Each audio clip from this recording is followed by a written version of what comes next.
Hey everybody, and welcome to another episode of the Sell More Book Show, episode 534A, because I got the numbers kind of wrong, but we're here, we're excited. I'm Brian Cohen from Best Page Forward, joined by Victorine, Lieske from The Writing Gals, Hello. wonderful, sweet romance author. We talked so much about The Writing Gals last week. We did mention the writing a romance novel for dummies, but I mean, you're a prolific romance author. How many books have you written? Oh, I think I'm up to Estimate. 30. Yeah, 30. somewhere in the 30s now. So That's awesome. crazy.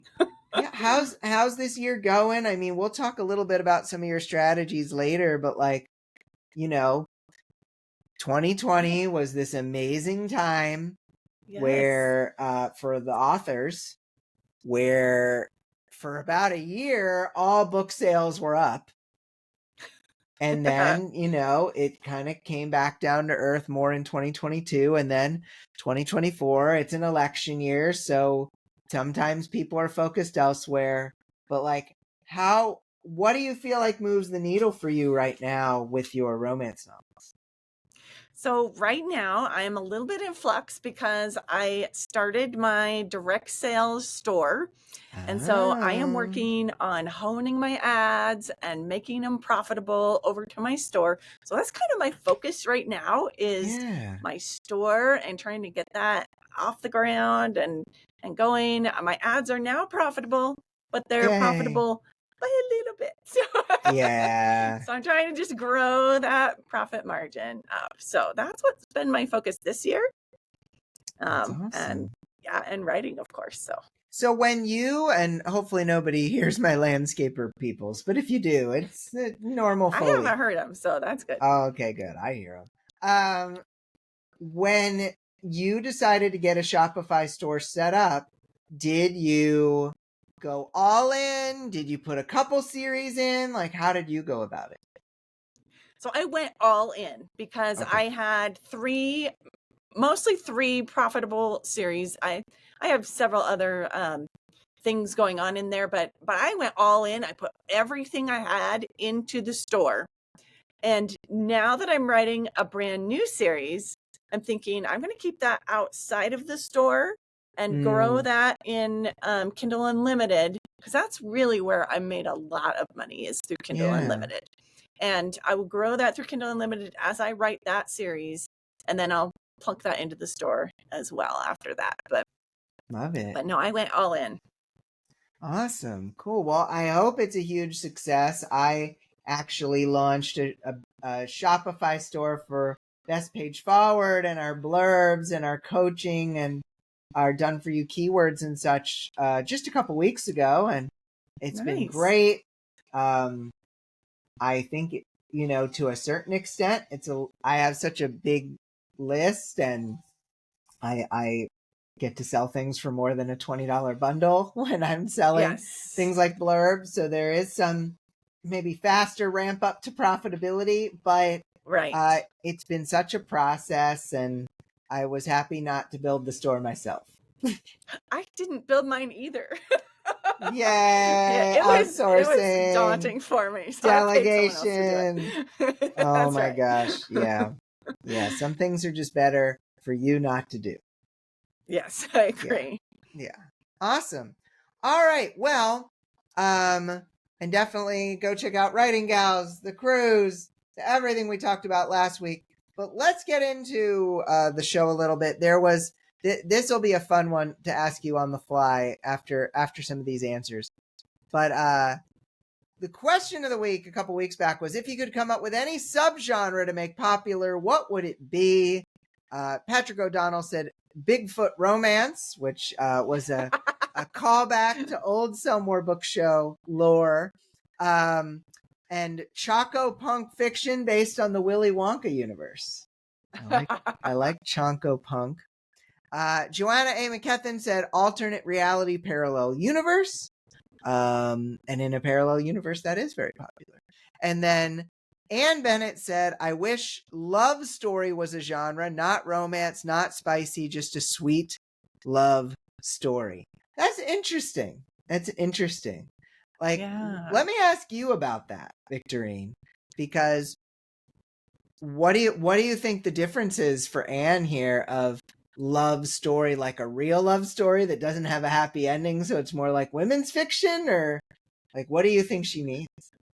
Oh, I think she wants the love without the angst. And I have read some books that are like that. Yeah. Not my cup of tea, because I like a healthy dose of angst with my Yeah. love story. So, Yeah. but I can understand some people just really like that sweet love story. Yeah. Yeah. If you could have any subgenre to make super popular, and you can make it your own, what you'd classify as like, if I could write anything I wanted, I would just write this. What would you make popular? Oh, golly, that is a really hard question. I You know, know. for just for fun, my son was making fun of werewolf shapeshifter books that were super popular a few years ago, and he said, Yeah. "Why isn't anybody writing whales? Like the moon comes out and Ooh. out comes the blubber." Ooh, I love that. I love that. We gotta get to So, water. Gotta get gotta to go with water. werewolves. That's right. Gotta get to water. Oh my gosh, that's so good. I love it. Well, for your son's sake, I hope that happens. Awesome. Well, you all can answer the question of the week over at the Sell More Book Show After Party group.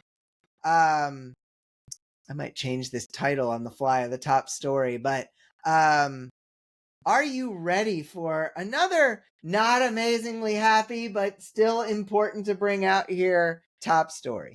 Absolutely. Yes. Let's dive in. All right. Do not pass go is what I'll call this one. We'll get the Monopoly joke in there. So, author C.D. Rice is accusing Amazon of monopolistic practices that give it unilateral control of the audiobook market, reports Sovan Mondal of Good e-Reader.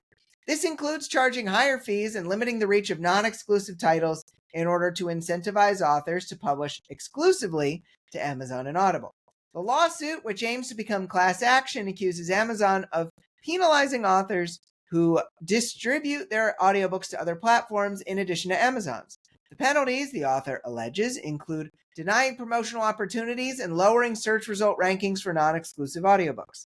Mike Scarcella of Reuters reports that according to the lawsuit, quote, Amazon has used its exclusivity agreements to lock up content, impairing the ability of rivals to compete and affecting billions of dollars in audiobook sales, end quote.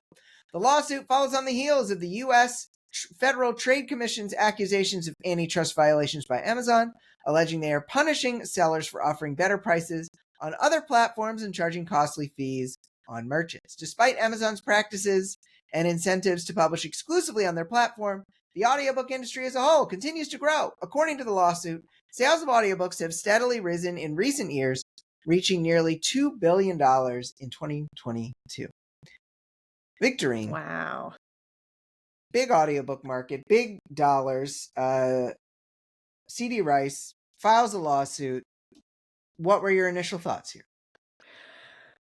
So, my initial thoughts are, I don't think that lawsuit is going to go anywhere, because I don't think it falls under the antitrust laws and the monopoly laws. I just don't think what she's trying to do, what she's claiming is going to really come to fruition, because I feel like the antitrust laws aren't really going. I don't think they're doing anything against those laws with what they're doing. Do Right. I think it's fair to authors what they're doing? No. No. I don't think that's very fair to authors. But I really don't think this lawsuit is going to go anywhere. Yeah, I have to say I feel the same. If Spotify doesn't buy Findaway Voices, maybe there's more of a chance. But it bought Findaway Voices, even though not everyone has liked how that's been handled. There are portions of the audiobook market that are not Amazon's. Yes. And so if those big things didn't happen, if Apple didn't have much in the way of audiobooks, then maybe. Yeah. But even then, it would still be a very low percentage chance. I agree with you. Yes. But because Amazon could point to, well, Spotify spent blah, blah, blah billion on this. So obviously, this isn't, we're not the biggest audio player. I mean, they are, but They are, but that's what a yes. lawyer could say. Yeah, absolutely. Yeah. Yeah. And because you have Apple and Spotify, and those are the two other biggest players Right. in the field. Because of that, I agree. Yeah. Yeah. So, Victorine, hot potato wisdom question for you. With the audiobook market continuing to grow, how can authors set themselves up for success? This is a great question because it is growing and it is an amazing opportunity for authors. And the best way to handle that is to jump in and get into the audiobook game, right? Start making some audiobooks of your books. Now, I know it's expensive. It's not cheap to do this. So my advice would be market your ebooks first and get a following and get those selling really well. Once you've gotten your ebook selling well enough, then jump into the audiobook game and pay a narrator to do it for you. Yes, I like that. Awesome. You got a question for me? I do have a question for you. All right. So, how do you think Audible will look in regards to books in 5 or 10 years? Oh my goodness. I love this because I really don't have any clue. But I think that Audible will have to at some point make some concessions. It has talked about, especially with Brandon Sanderson, negotiating some changes there. Though I haven't seen a ton of that yet. I'm hoping that more things are coming through. I think if other publishers or other big authors band together, they can get some improved conditions there at Audible. But, Yes. you know, a lot of 5 to 10 years ahead is going to depend on will the streaming subscription model succeed or fail? In a way, we're hoping that it fails because better payments are going to come from that failing. More people, you know, more companies saying, no, we're going to have charge $10 and you can get everything and millions of things that we offer. That's not going to be good for authors in the long run. So it really, so much of this answer depends on, will streaming succeed? Will the streaming subscription revolution succeed beyond just a few small players? I mean, Spotify just ditched audiobooks from its smallest payment program. So who knows? But like, I am hopeful that it will look better for authors than it does now. Yes, I am too. I agree. Awesome. All right. We need another kaboom of some kind, Victorine, because we're on to the lightning round. Are you ready? I am ready. Let's do zap. Ooh, I like that. That brings me back to my improv days of zip, zap, zop. So that hit me right in the feels. Victorine, you've had success putting audiobooks on YouTube. How is that as a strategy to start here in 2024? Did people miss the boat, or is it still something that could be worth doing? Oh, definitely do it. Jump in, start. If you it works the best if you have a whole bunch of content, right? So me, when I started, I had like 14 audiobooks just sitting there that I was able to put up boom, boom, boom, boom. So that's what really kicked it off for me. Now, I know other authors who just have a few up, and some of them are doing phenomenally well. Like I know an author who's just doing super well just with just a few books, and she's making more money on YouTube than she is on Amazon. Yeah. So that can be an incredible income boost for authors. So definitely do it. And you don't have to spend a ton of money doing it. One of the authors that I know is making bank on YouTube, just uses AI to put up, and he's doing serialized stuff. So he puts up something like every week. He writes it throughout the week and then puts it up on YouTube with using AI. And people are loving his stories, and he's making bank on it. Awesome. I'm glad the strategy still works, because I saw those posts of yours back in 2022, 2023, and that is a good thing to hear. Yes. So it is just passive income for me. I really don't do a whole lot to advertise it or anything. I'm not spending any money doing it. And yeah, it's just held steady for me. So it's been fantastic. Oh, good, good. All right, you've got a question for me, and I'm ready. I do. My question for you is, so we are told not to sit too long. So how can authors, when they're writing, how can they interrupt their writing session, go do something active, and then get back to it? This is a great question from Roland, our wonderful story gatherer, who is also very into the movement and health. So some of this depends on how you are personally with your workday and writing session. If you are the kind of person who does deep work, the Cal Newport style deep work, you sit down for 90 minutes and you blast it all out, it can be helpful to have a couple different positions. I have a seated position and a standing position to my left, so I switch back and forth to that throughout the day. And so it can be harder, though, if you are doing it for longer periods. Then you need longer periods of movement later. So you need to plan a half-hour walk. If you write sprints or you do the Pomodoro method during that 5-minute, during that 10-minute, that's when you move. So it really is kind of more, how do you work? And then you need to fit your movement in around your work. That's awesome. So my advice, Yeah, I love this. write upstairs, but have your snacks downstairs. Ooh, yep. Yep. That's what gets me going. I have to go all the way downstairs to get my snacks. Ooh, smart, smart. Burn a little calories. That's good. Right. That's good. Awesome. So, Victorine, what marketing trends or methods that you feel like used to work are starting to lose some effectiveness? That's a great question. I started publishing in 2010, and the Kindle had come out just a few years before that. And it was the golden years, right? Anything that you put up that had a really good cover and that had a good blurb just sold really well. Yeah. And that's really not the case anymore. So you can put up a book that with a fantastic cover, great blurb, great premise of the book, well-written book, and it can just sit there. So I think the thing that's no longer working is just doing those things and nothing else. And that used to work just fantastically, but it doesn't work anymore. So there has to be some kind of marketing in place.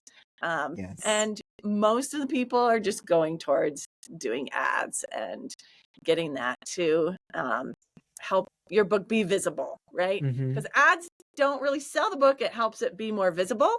And your book itself is what sells the book, right? Yes. I love saying ads reveal the book. Yes. I said it during your panel. Yes, absolutely. Awesome. All right. I'm ready for a question from you. All right. My question is, do you reward yourself for writing milestones? If so, how? I love talking about rewards. I definitely feel like I could do better with this myself. What I try to do is I give myself the opportunity to get out and about. I give myself the opportunity to go get a treat at a coffee shop. So I'm out of the house. So I'm out doing things. I'll go get an ice cream with my kiddo. These kind of things. Because I'm not very motivated personally to reward myself. And I know a lot of people, especially, the Enneagram 2s of the world, the helpers, the peacemakers, we're helping other people, not really us. But if you can make it about other people, you get to go out with other people, you get to make dinner for other people. Like I love cooking for friends. Like that's something that I get a lot of enjoyment out of. And Awesome. so like, I know it's like, I'll be over. I know. What are you cooking tonight? I knew you were coming over. but yeah, I mean, those are the kind of rewards that speak to me. And so think about what are the kind of rewards that speak to you, and then make sure you build those in. Because if someone says, oh, get in a reward, and it's like, well, I don't want to buy anything because it costs money. Think about something that doesn't cost money. Think about something that Yes, would make you happy. absolutely. It's really stupid, but stickers make me happy. Oh, I love that. I love that. And so I just, if I reach 500 words, I'll put a sticker in my book and be like, That's amazing. That's so great. I love that. We should all have a sticker book. that's right. Um, Last question of the lightning round. Stephen Covey said that you learn 90% of what you teach. How has teaching authors as part of the Writing Gals helped you to learn the art of successful publishing? Ah, that is fantastic because I learn a ton when I teach. And not only do I learn by just giving the information out, but when I decide to teach a class, I'm doing a ton of research, right, to put into that. And not only my opinions go into that class, but I research other people's opinions and what works for you and stuff like that. So yeah, I just learn a ton when I teach. I absolutely love to teach and to share what I've learned over the years of publishing with other people. So it is very rewarding to me to be able Yay. to share my knowledge. Oh, good. Yeah, I feel the same way. I knew your answer to this question was going to be similar to like my answer if I was asked it, because Yes. yeah, it's fun and you learn so much. And I love, love. So you pick something up from someone genius like Lisa Vino or Inez Johnson in your awesome panel that we did for your virtual conference. And then I'm like, great, I'm going to go tell someone else about this exact Yes. thing I just learned. And then I'm going to remember it more. And then that person who uses that info is going to find it helpful. Yes, absolutely. It So, lifts everybody up, right? Because then you're like, yeah. look what I learned from Lee, and then she gets lifted up because you're pointing people towards her courses and classes and Mm-hmm. stuff, and yeah, it just helps everybody. I agree. Absolutely. Absolutely. We're at the end of the lightning round. So I did not defer to you in the last episode, but I want to defer to you in this one, Victorine. We need a question of the week. What is Yes. something you want to know? It can be based on some of the things from today or not. All right. So I'm all about personal growth. Oh, So I yes. think we should ask people, what are you going to do this week to stretch yourself as an author? Ooh, love this. And it could be something to do with writing, or it could be something to do with marketing, or anything else. You as an author, what are you going to do to stretch and grow?